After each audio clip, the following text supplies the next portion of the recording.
안녕하십니까. 14주차 세 번째 시간입니다. 자, 세 번째 시간은 인간관계에서 행복을 찾기라는 게 나왔습니다.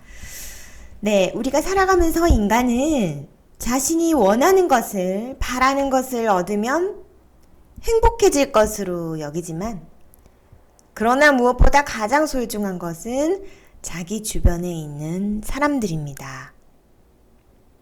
누구나 행복해지고 싶어서 하는 일들은 사실 가족과 친구를 더 많이 얻기 위한 행동이며 그들이 인정해주고 사랑해줄 때 우리는 가장 행복감을 느낍니다. 좋은 감정이나 경험을 함께 나눌 사람이 있는 사람은 삶의 만족도가 높고 행복감을 자주 느낍니다. 그래서 우리는 인간관계에서 행복을 찾는 것이 중요한데요. 그러기 위해서는 어떻게 해야 될까? 첫 번째, 감사와 고마움을 자주 표현하는 것이고, 두 번째, 용서와 신뢰로 회복하는 것, 그리고 세 번째, 공감으로 이기적인 마음을 극복하기, 그리고 친절로 더 행복해지기가 있습니다. 행복한 사람과 그렇지 않은 사람을 구분하는 가장 중요한 요인은 인간관계에서 느끼는 감정인데요. 인간관계에서 느끼는 친밀감은 행복과 가장 높은 상관을 보이고 소외감은 불행과 가장 높은 상관을 보입니다. 그래서 사랑, 포옹, 친절과 같은 단어를 듣게 하거나 사랑과 보살핌을 경험했던 기억만 떠올리기만 해도 타인에게 친밀하게 대하고 행복감을 느낀다고 하네요. 네, 우리는 친밀한 관계를 맺고 있는 사람들과 솔직한 감정을 표현하는데 미숙할 수 있어요. 친밀감은 처음 만났을 때는 급격하게 증가하지만 시간이 지나면 상대방에 무슨 일이 생기거나 불가피하게 떨어지기 전까지 상대방에게 심리적으로 얼마나 의지했는지 느끼지 못합니다. 가까운 사람과의 관계를 깊게 하려면 그들의 친절에 고마운 마음을 솔직하게 표현하는 습관에 익숙해져야 합니다. 네, 그래서 하루 정해서 우리 오늘 한번 해봅시다. 자신에게 작은 호의라도 베푸는 가족이나 친구에게 고맙다고 진심으로 이야기해보고 하루가 지난 후 어떤 느낌이 들었는지 생각해봅시다.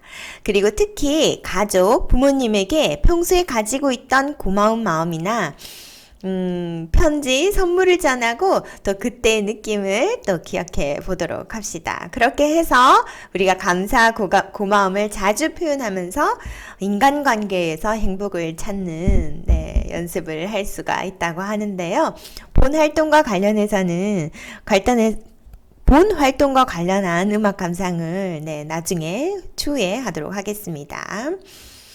두 번째, 용서로 신뢰를 회복하기. 신뢰는 인간관계에서 가장 중요한 요인 중 하나인데요. 서로 신뢰하면 금방 친밀해지지만 서로 신뢰하지 못하면 인간관계가 유지되기 어렵습니다. 일단 상대방을 신뢰하면 상호성 규범에 따라서 상대방도 자신을 신뢰하기 때문에 서로 행복해지는데 예를 들면 돈을 나누는 실험에서 상대를 믿고 행동하면 상대도 믿음을 주는 행동으로 보답을 한다고 합니다. 자, 우리가 타인을 신뢰하지 못하는 이유는 인간은 타인을 부정적 측면에 더 많이 주의를 기울이는 경향이 있기 때문에 또 어릴 때 불안적 애착을 형성을 하면 주변 사람을 잘 믿지 못한다고 합니다.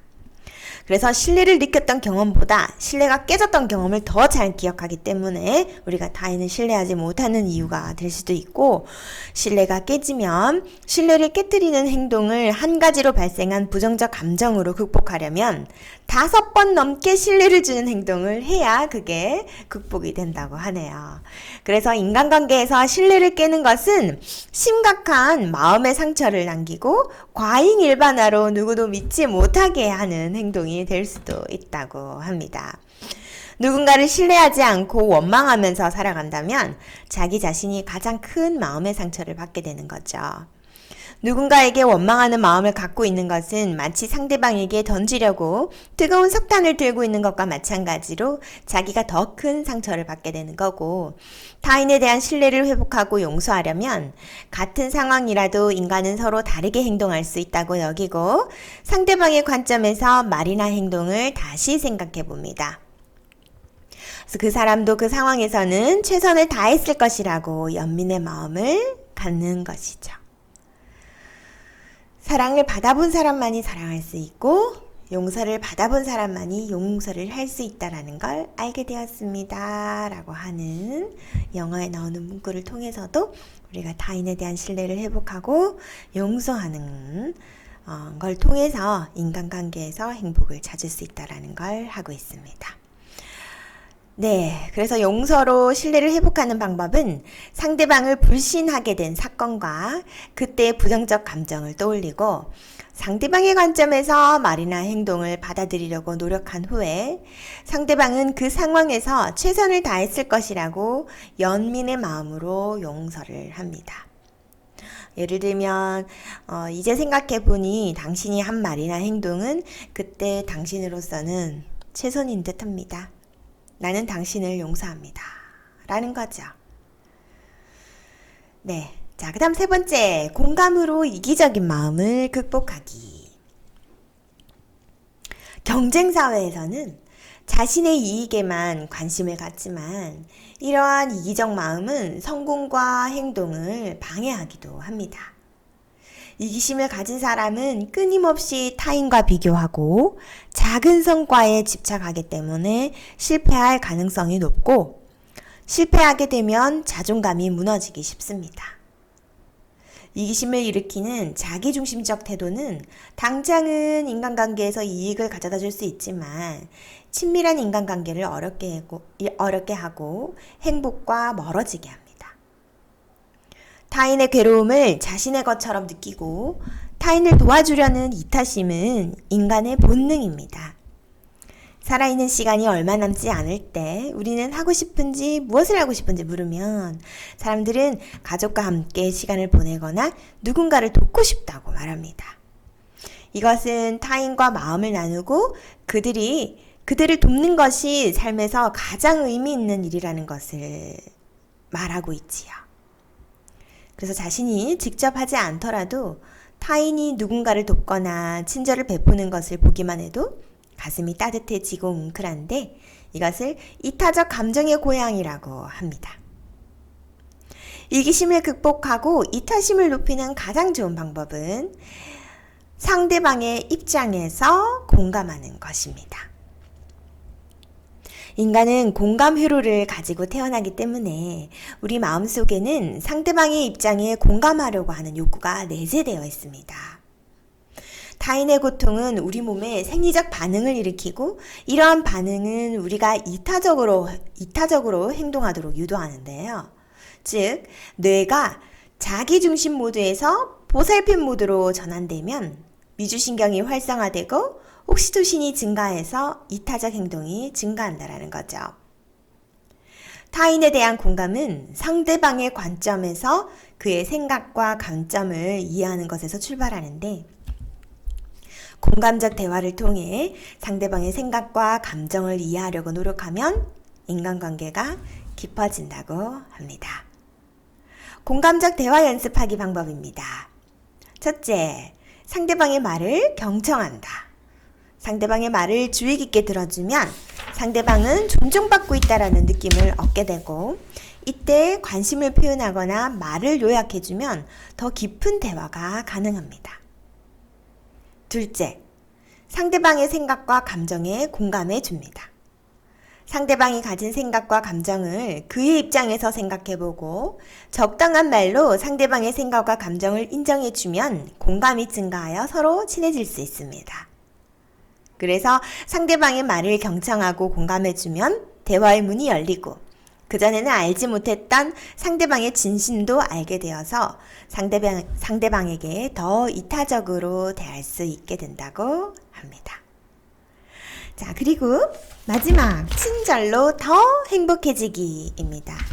자, 본 교과의 마지막 주제는 행복한 삶이고요. 세 번째 시간에서는 인간관계에서 행복 찾기 하고 있습니다.